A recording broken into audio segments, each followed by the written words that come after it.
The chair recognizes the gentleman from California, Mr. Vargas, for 5 minutes. Thank you, Mr. Speaker. I ask for unanimous consent to address the House. Without objection.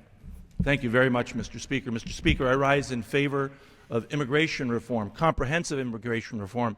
And I'd like to thank my colleague from Illinois that spoke earlier about his experience in saying that he believes in comprehensive immigration reform. I do too. I just wish that when he was asked, or when he asked the Border Patrol agent, if there was one thing that you could bring back to Congress, one thing, what would it be? I wish that that gentleman would have said his Bible, because that's what he should have said. Bring your Bible. That will give you the best guidance. Bring your Bible.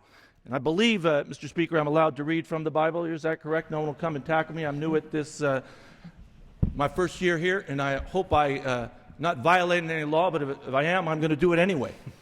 And I would like to read from Matthew 25, because Matthew 25 speaks of the judgment, and I think it's very important for us to read this section. And even though my mom gave me this Bible some time ago with giant print, I still need glasses now. And it reads like this: When the Son of Man comes in his glory, escorted by all the angels of heaven, he will sit upon his royal throne, and all the nations will be assembled before him. Then he will separate them into two groups, as a shepherd separates sheep from goats. The sheep he will place on his right hand, the goats on his left. The king will say to those on his right, "Come, you have my Father's blessing. Inherit the kingdom prepared for you from the creation of the world.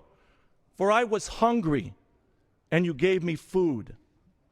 I was thirsty, and you gave me drink. I was a stranger, and you welcomed me." I was a stranger, and you welcomed me. Who is the stranger? Who is the stranger among us that we welcome? I'll tell you who the stranger is among us who we welcome. The stranger is the wife of the soldier that we spoke to 3 weeks ago here in Washington, when he came and he testified and said, "I'm not afraid of dying in Afghanistan or Iraq. I've been on 3 tours of duty. What I'm afraid is that my wife will get deported because she's undocumented, and then who will take care of my children?" She is the stranger, the soldier's wife. Who is the stranger? Who is the stranger among us? Who is this least among us? I'll tell you who it is. It's the child, and the parents are here, where the child is born here. He's an American citizen, but the parents weren't, so the parents can get deported, and you break the family apart. And we deport the parents, and we don't know what happens to the children because they go to strangers. We break this family. Who's the stranger? Those parents, that child. And how we treat them is how we're going to be judged. And we have an opportunity here before us.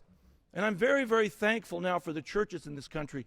The Catholic Church for many years has been saying we need humane, comprehensive immigration reform. They've said it loud and clear.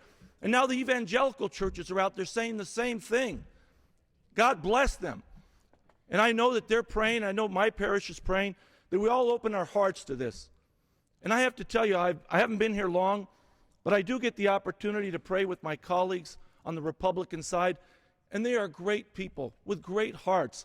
And I hope that God speaks to them at this point in time and says, the stranger is the soldier's wife. The stranger is the child whose parents are going to be ripped away from. He is, in fact, the people that die crossing the border because they want a better life for themselves. Those are the strangers. And we're going to be judged. We're going to be judged on how we treat them. So we have an opportunity here. But also, stepping apart from that, people say, but it's illegal. That what they've done is illegal. You know, the law is interesting. I happen to be a lawyer. And there's 2 ways to look at the law. There's the law that says it's malum per se. It's bad or evil in itself. Malum per se in itself. Murder is malum per se. It's always evil. It's always wrong to kill. On the other side, you have malum prohibitum. What is malum prohibitum? Malum prohibitum means it's bad or wrong or illegal because we prohibit it. For example, if you drive 56 miles an hour in a 55-mile-an-hour zone, you've broken the law. Have you done anything illegal? Yes, you have. Have you done anything immoral? No. The road was built to go faster than that. Your car was. The brakes are good. You have violated the law. What do we often do? In fact, we change the law and we say 55 miles an hour doesn't make any sense. We change it to 60 or 65 or 70. I've been through Texas now. It's 75 there. California, I'm from California. We only have 70. Why? Because the law doesn't make any sense. Our immigration law doesn't make any sense. So yes, they've broken the law, but a law that doesn't make any sense. So let's change the law. Let's open our hearts. Let's take this Bible and let's take a look at, see what it says to us. And what it will say is this, that how we treat the stranger is how we are going to be judged as a nation. Mr. Speaker, thank you.